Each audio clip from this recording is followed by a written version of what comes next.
I'm Marin, and this is my channel, and this is my Q&A video. So the first question I got is from Ugly Squirrel, and they said, do you collect anything? I am a Sunny Angel collector. I don't know how many I have, but I have a good amount. They're all like lined up in front of my TV. I'll put a picture if I have one, but I have a bunch of them and they all sit in front of the TV and they make people like viscerally uncomfy when they come to my house. I also collect vintage toys and just like figurines in general. So I have like a lot of Kewpies, just like vinyl ones. But they're cute ones, because a lot of the Kewpies online are very, very horrifying. Don't try to look at Kewpies on eBay. It's terrifying. But yeah, I'm into vintage toys, and I have a lot of like blind box figurines and like little Sanrio figurines and Kirby figurines and things. The next question is from Cat Burglar Bree, and she asks, what is your favorite snacky? Okay, so my favorite snack, I don't know if this qualifies as a snack, but I'm a little drink girly. I have to go and get my little drink as a treat. I love a little drink. It doesn't matter if it's like boba or just like tea or coffee. If you're going to get a little drink, I'm coming with you, okay? As like a true snacky. I can't say snacky, seriously. A true snack that I have is Oreos, but it has to be double stuffed. I don't even know how people eat the regular Oreos. Double stuffed is it's so good. All right, the next question comes from Canon V. Stewart. He asks, do you plan to release any shirts in the future? I do. I am looking into how I want to get them manufactured first, but I would love to make merch. I just don't have the room for it right now, so I might do like through an on-demand shipping sort of service, like Printful or something. But I don't know, I just want, if I make merchandise, I want it to be like high quality, you know? So yes, I would love to make a shirt. All right, this one's from my friend Nat. She said, what are your art dreams? I want to make a lot more YouTube videos. Like, I'd like to be in a place where I'm like consistently making them, because I do think it's fun. But at this point, I'm like pretty stressed out by making them. I just like haven't gotten into like my groove, and I've been like really frustrated because I feel like it's hard to like figure out how to be authentic on camera, you know? Like, I feel like I make a video, but it's not like, no, you're not seeing like the full scope of Marin, you know? So, but I'm learning. I'd like to make more YouTube videos. I want to learn a lot more mediums like ceramics and metalsmithing. I think those are just like so cool. I just don't have the funds to learn how to do those right now and buy all the tools, but that would be so fun. And I'm also interested in working with clients on long-term projects. I think that would be so fun to do something for like a brand, or like, I don't know. It would just be so cool to like see your art like in a publication. All right, and then Nat also asked, how do you come up with cool ideas? Oh, that's so nice. I think what I've been realizing, like where my ideas come from, is like, I just try to experience a lot of new things. I listen to like so much music. I'll watch movies or play new video games just to try to experience like different art forms. So I'm like exposed to art all the time. It's been really, really helping. I also like to think about my like childhood experiences and what little Marin thought was cool. Like before I became biased by what like kids said at school and things, like what I like truly thought was cool. So it's cool to like blend that with what I know now and like just add little things that I've learned about different mediums to it, you know? That's like what an artist is like putting yourself on the page. So that's how I come up with my ideas. Abby asked me, how do you get back into a creative mindset after a period of feeling not creative. Honestly, this is so hard, but what I have found works for me is just to slow down. I like to take extra time and pay attention to, like, the mundane things in my life. I'll, like, take time while I'm out to notice shapes and colors of things that I'm just, like, used to looking at, you know, and really, like, paying attention to them. It usually helps me to get more inspired while still being gentle to myself and not beating myself up for not creating things. It's been really helpful to just kind of slow down and, like, just noticing things. Just always, like, noticing things really, really helps, because it still feels like I'm being creative because I'm looking at things creatively. And I'm not being mean to myself saying, you're not posting, you're not making things consistently, because I'm, like, taking the time to study things. So that's what I usually do. Just be nice to yourself. I know it's really hard as a creative person. Okay, the next question comes from my friend Marin. She asks, how do you deal with the pressure of consistently posting every week? To be honest, I don't really. I don't really deal. I'm pretty stressed out about it most of the time, but I'm trying to focus on my healing and growing as an artist before I care about how much engagement I'm getting. Ultimately, I care more about how I learn and grow creatively than grow a following, but it's hard.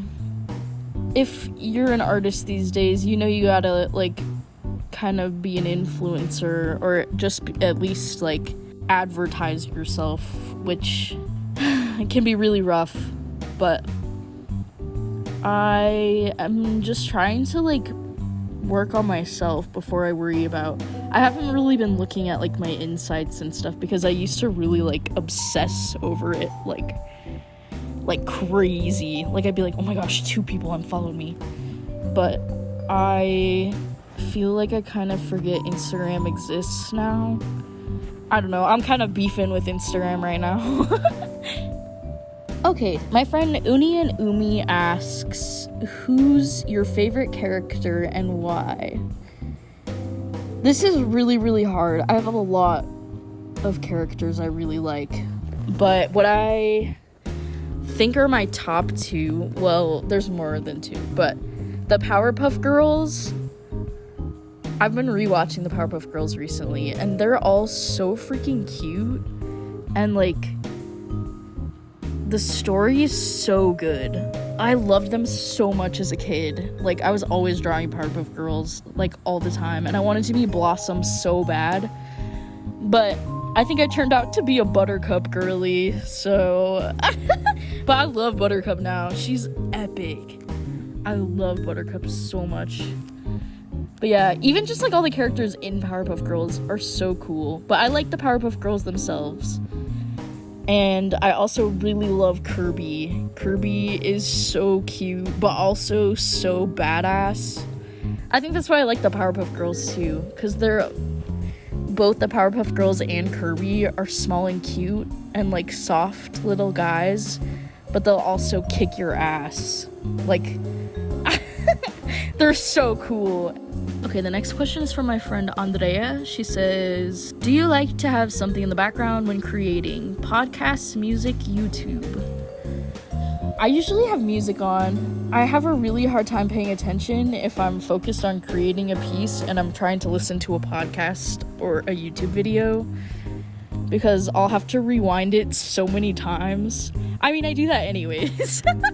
Like, sometimes I will just be watching, like, a YouTube video in the background, but I really, like, am not paying attention at all. But if it's music, I can usually pay attention to the music, and, like, the music helps me, like, create, you know? So I usually opt for music. Okay, the next question is from Risaru77. She asks, how do you stay motivated to draw new things so frequently? Honestly, for me, it comes down to, like, just my, like, hunger for learning, and then, like, using that to experiment I like to like study how to draw something, but like obsess over it so much and like draw it so many times that I can start to draw it like in my style, I guess. Like the way this is drawn, can someone look at it and be like, oh yeah, like that looks like Marin drew it, you know? So I'm pretty much just like obsessed with studying like how to draw objects. I mean, you can see in my sketchbooks, I'll draw the same thing over and over and over again until I'm like super satisfied with how it looks. So I guess that's how it comes out like frequently, is literally because I'm doing it so much, I'm practicing so much, but I don't feel like I draw things frequently, so thank you for saying. All right, the next question is from Ambrosia and Nectar, and they ask, art obstacles you faced and overcome. Wow, I could do many videos on this probably. But to sum it up, I think I've overcome a lot of my self-doubt, like as an artist. I never thought I could be like an artist like other people I knew that were artists. But I've overcome like a ton of that. I have such a special community around me, like on the internet. It's like, I'm so grateful for it. Wow, am I gonna cry? I'm just like so grateful for like all the friends that I've made and like the connections I've made through like posting art online. It's been like really beautiful. Anyways, so yeah, self-doubt, and then I would say I've overcome my fear of making bad art. It was like debilitating for so long because I was like, I'm not even gonna sketch, like I don't remember how to draw things that well, so like it's not gonna come out well, so why would I even draw right now? I don't really fear making bad art anymore. I think like art just comes out of you and it's not good or bad. Just like let it all flow out, you know? If you gotta do like a shitty little scribble to like summarize the feeling that you're having, do a shitty little scribble. I feel very proud of myself that I have overcome a lot of that, because there were like 5, maybe more than 5 years where I just never thought I would do art ever again, and now I'm like trying to make it my career. It's so rewarding because I always wanted to be an artist as a kid, so it feels like I'm doing it. We got 2 questions left, and they're both by Dudes by Iris. They said, what made you want to start posting your art? Oh, and the other question they asked is, how many years have you been posting your art? So I've been posting my art on my Little Strawberry Art account for 3 years now on the internet.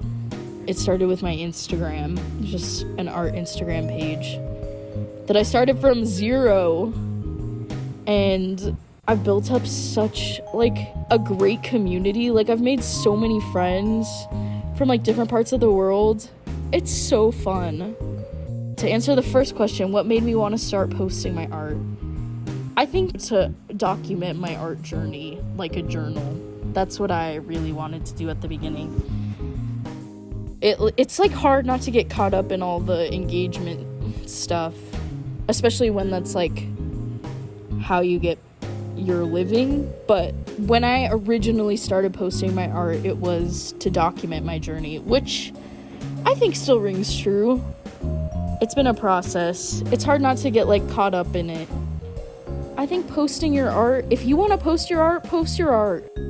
Like I wanted to do YouTube for like so many years, since I was like a young teenager, and I waited so long. I wish I started sooner so I could like look back and see, but you know, everybody's journey is different. Just stay true to yourself. Like I wanted to start posting my art to document my art, and that's what I'm gonna keep doing. Anyways, if you have any more questions for me, please leave a comment below and I will answer it. Thank you so much for listening to me talk about myself and my art journey.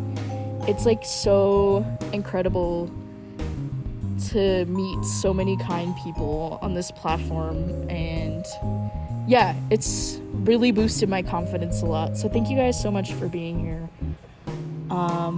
I hope to see you in my next video, and I hope you have a wonderful, wonderful day today. Okay, see you later.